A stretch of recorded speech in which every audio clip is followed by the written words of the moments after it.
Students, आज हम Hegel के बारे में चर्चा करेंगे। हीगल जिसे हम कार्ल मार्क्स के गुरु के रूप में भी देख सकते हैं। हीगल जब अध्ययन करने के लिए गए थे तो वहाँ पर हीगल का प्रभाव बहुत अधिक था। यंग हेगेलियंस की अपनी एक ब्रिगेड थी जो कि उस विश्वविद्यालय में बहुत अधिक प्रभावशाली थी और कार्ल मार्क्स भी उनसे प्रभावित थे। तो ऐसी स्थिति में हमें हीगल को समझना बहुत आवश्यक है। और जब हम हीगल की बात करते हैं तो हीगल की चर्चा करते वक्त हम Hegel from romantic idealism to Marxist socialism की ओर जाते हैं, तब वहाँ पर हमारे लिए हीगल बहुत महत्वपूर्ण हो जाते हैं। रोमांटिक आइडियलिज्म, अभी रोमांटिक आइडियलिज्म क्या है वो हम थोड़ा सा समझ लें, तब फिर हम हीगल को समझ पाएंगे। Romantic idealism refers to the movement that places high value on concepts related to romanticism such as emotions and individualism. यहाँ पर रोमांटिक आइडियलिज्म का मतलब क्या है? रोमानियत, आदर्शवाद का यहाँ पर हम कहते हैं कि आदर्शवाद रोमानियत भरा एक आदर्शवाद है जहाँ पर व्यक्ति बहुत अधिक महत्वपूर्ण होता है और व्यक्ति की भावनाएं बहुत अधिक महत्वपूर्ण होती है। भावना प्रधान विचारधारा है और हीगल के द्वारा जो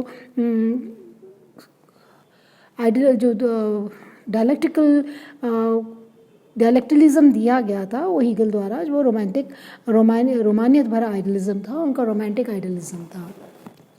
हीगल द्वारा आधुनिक आदर्शवादी तर्क में जब हम हीगल की बात करते हैं तो हीगल की चर्चा करते हुए हम पाते हैं कि in Hegel's great synthesis of modern idealistic argument the ego was located at the center of existence, credited with moral and aesthetic creativity। अर्थात इसका मतलब क्या है? हीगल द्वारा जो आधुनिक आदर्शवादी तर्क में जब हीगल ने जो आधुनिक आदर्शवादी तर्क दिया उसमें ईगो यानी अहम यानी व्यक्ति अस्तित्व के केंद्र में केंद्रित है। उन्होंने कहा अहम जो है वो मैं जो है वो व्यक्ति के अस्तित्व के केंद्र में केंद्रित है। व्यक्ति के लिए उसका मैं या उसका अहम बहुत मैं यहाँ पर अहम का मतलब अहंकार नहीं है, ये स्व है। समाजशास्त्र के विद्यार्थी हैं इसलिए आप लोग समझते हैं स्व क्या होता है या अहम क्या होता है या ईगो क्या होता है। वो उसके अस्तित्व के केंद्र में केंद्रित है और उसका श्रेय किसको जाता है? नैतिकता और सौंदर्यता या कलात्मक रचना को इसका श्रेय जाता है। व्यक्ति ने जो स्व का निर्माण किया है हीगल के अनुसार वह नैतिकता और कलात्मक रचना के द्वारा उसके स्व का विकास हुआ है। हीगल के अनुसार जब मस्तिष्क को यथार्थ में के मूल में रख देते हैं तब परिवर्तन विचार की क्रिया में परिवर्तन हो जाता है। What is important over here is Hegel के लिए थॉट इम्पॉर्टेंट है, विचार महत्वपूर्ण है। हीगल मार्क्स की तरह वस्तु को महत्व नहीं देते हैं और वो कहते हैं जब हम यथार्थ का अध्ययन करते हैं तो यथार्थ में यदि हम मस्तिष्क को महत्व देते हैं तब वहाँ पर जो परिवर्तन है वो परिवर्तन में एक ट्रांसफॉर्मेशन आ जाता है और वो ट्रांसफॉर्मेशन क्या करता है? उसको एक विचार में परिवर्तित कर देता है। हीगल कहते हैं कि जो भी परिवर्तन है, जो कुछ भी है, वह विचार के द्वारा ही उत्पन्न होता है। हीगल का मानना है कि मनुष्य के जीवन में विचार महत्वपूर्ण है, विचार से ही वस्तु का निर्माण होता है, इसलिए वो अपने मस्तिष्क को भी महत्व देते हैं। Hegel was convinced that thought does not consist of eternally fixed forms, it is a process. ये बहुत महत्वपूर्ण बात है। उनका ये पूर्ण विश्वास था कि विचार स्थायी नहीं होते, ये एक प्रक्रिया है और ये प्रक्रिया निरंतर चलते रहने वाली प्रक्रिया है। As a process any particular idea cast up by thought, कोई भी एक आइडिया जब हम उत्पन्न होता है उस आइडिया से फिर एक विचार उत्पन्न होता है, उसको हम थीसिस कहते हैं। और एक जब विचार उत्पन्न होता है तो उसके साथ साथ एक उसका विरोधी विचार भी उत्पन्न होता है जिसको हीगल ने एंटीथीसिस कहकर या प्रतिवाद कहकर संबोधित किया है। और फिर कहते हैं इन दोनों वाद और इन दोनों में जो पहला विचार जिसको इन्होंने वाद कहा है और दूसरा जो विरोधी विचार है जिसको इन्होंने प्रतिवाद कहा है, ये दोनों चूंकि एक दूसरे के विपरीत हैं, इनमें संघर्ष होता है, लेकिन इस संघर्ष के बाद में कहीं ना कहीं सुलह करने की स्थिति भी उत्पन्न होती है। रिकंसाइल करना अनिवार्य हो जाता है। इस संघर्ष को जब रिकंसाइल करते हैं तो उसमें एक नई स्थिति का जन्म होता है जिसको हम सिंथेसिस कहते हैं। और सिंथेसिस में क्या होता है? हीगल कहते हैं कुछ विशेषताएं वाद की होती है, कुछ विशेषताएं प्रतिवाद की होती है, उनका मिश्रण संवाद की स्थिति को उत्पन्न करता है। तो दिस प्रोसेस इज डायलेक्टिकल। इसको हीगल ने डायलेक्टिकल या की प्रक्रिया कहा है। और यही आप आगे जाकर देखेंगे कार्ल मार्क्स इसे द्वंद्वात्मक भौतिकवाद कहकर संबोधित करते हैं। The way we think is also an expression of innermost essence of existence. आप बार बार देखेंगे कि हीगल हमारे विचारों को, हमारी सोच को, हमारे चिंतन को बहुत अधिक महत्व देते हैं और वो कहते हैं कि हम जो भी सोचते हैं वह हमारे आंतरिक अस्तित्व के सार की अभिव्यक्ति है। यानी आपकी सोच किस प्रकार की है, आप अपने किस प्रकार के विचारों को अभिव्यक्त करते हैं, यह आपकी अंतरात्मा को अभिव्यक्त करता है। आपकी जैसे आपकी अंतरात्मा है, जैसे आप अपने इनर मोस्ट आपका एसेंस है, आपका आंतरिक, यहाँ पर वो थोड़ा स्पिरिचुअल हो जाता है, आध्यात्मिक हो जाते हैं। वो कहते हैं कि जिस प्रकार से आप व्यक्ति जो इस प्रकार से भी सोचता है वो सोच उसके आंतरिक अस्तित्व के द्वारा प्रभावित होती है। जैसा आपका आंतरिक अस्तित्व है वैसे ही आपके विचार होंगे और उसी प्रकार की आपकी अभिव्यक्ति होगी। यथार्थ प्रत्येक अवस्था वाद है जो कि प्रतिवाद में परिवर्तित होती है और यही प्रतिवाद एक नए संवाद को जन्म देता है। Every state of reality is a thesis. हमें जो भी यथार्थ दिखाई देता है वो हरदम प्रारंभ में जो यथार्थ दिखाई देता है वो वाद होता है और फिर वो धीरे धीरे निगेशन की ओर जाता है, यानी प्रतिवाद की ओर जाता है, उसका विरोध होता है, तो हम उसको एंटीथेसिस कहते हैं। और ये निगेशन जो है एक नई सिंथेसिस को, संवाद की स्थिति को उत्पन्न करता है।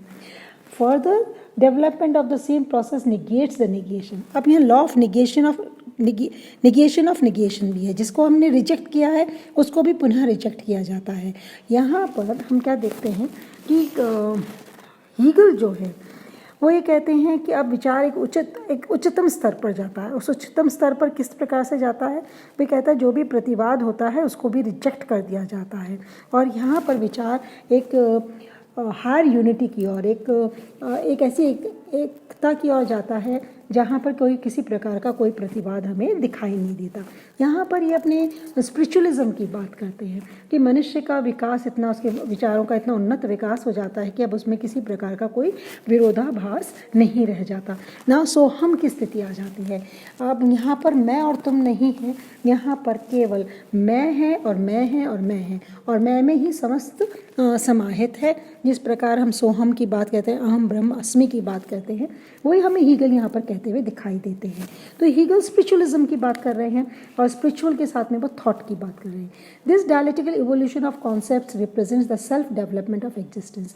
और हीगल ने जो अवधारणाओं के उद्विकास को समझाने का प्रयास किया है, उन्होंने कहा उसी की तरह हम सोशल डेवलपमेंट ऑफ एग्जिस्टेंस, हमारा जो अस्तित्व है उसकी सामाजिक विकास को भी इसी के द्वारा हम समझ सकते हैं। तो इन्होंने कहा कि यथार्थ की प्रत्येक अवस्था वाद है जो कि प्रतिवाद में परिवर्तित होती है और यही प्रतिवाद एक नए संवाद को जन्म देता है। आगे जब जो विकास होता है तो प्रतिवाद को भी निगेट कर दिया जाता है और विचार अपने उच्चतम स्तर पर पहुंचकर एक ऐसी एकता उत्पन्न करता है जहां पर दो नहीं रह जाते हैं। प्रेम गली अति साखी जेम में समाये न दोए वाली स्थिति आ जाती है। यहाँ अवधारणा का यह द्वंद्वात्मक विकास अस्तित्व के स्व विकास का प्रतिनिधित्व करता है। तो इन्होंने कहा, जिस प्रकार से इन्होंने बहुत सारे उदाहरण देके बतलाए कि हमारे प्रकृति के अंदर, हमारे जीवन के अंदर हर सदैव दो विरोधी बायपोलर्स होते हैं। अगर उजाला है तो अंधेरा होगा, जन्म है तो मृत्यु होगी, खुशी है तो गम होगा। तो इन्होंने कहा कि जिस प्रकार हमारे बचपन में बहुत सारी मासूमियत होती है और ये मासूमियत हमारे जब हम युवावस्था किशोरावस्था में आते हैं तो हमारे अंदर बहुत सारी बेचैनियाँ उत्पन्न होने लगती हैं, हमारे अंदर बहुत संशय उत्पन्न होने लगते हैं और हमारे बचपन के साथ हमारा संघर्ष किशोरावस्था में प्रारंभ हो जाता है और युवावस्था हमारा संवाद की स्थिति है जो इसके साथ में अपना एडजस्टमेंट कर लेती है और वो कुछ विशेषताएं चाइल्डहुड की होती हैं, कुछ किशोरावस्था की होती हैं। इस प्रकार इन्होंने कहा जिस प्रकार से पेड़ उगाने के लिए बीज का सड़ना बहुत ज़रूरी है, उसी में से पौधा उत्पन्न होता है। तो इस प्रकार से इन्होंने डायलेक्टिकल प्रोसेस को समझाने का प्रयास किया है। The dialectical process has its first form in nature in a first realization of the logos as a world creating world altering principle। इन्होंने कहा डायलेक्टिकल जो है प्रोसेस जो है, द्वंद्व की जो प्रक्रिया है ये है सबसे महत्वपूर्ण अवस्था है। लोगोस विज्ञान के विकास के लिए, विश्व के विकास के लिए, विश्व को उत्पन्न करने के लिए, विश्व को व्यवस्थित करने के लिए ये सबसे महत्वपूर्ण, सबसे बेसिक प्रोसेस है। Nature works its way through the series of states that pure externality to inward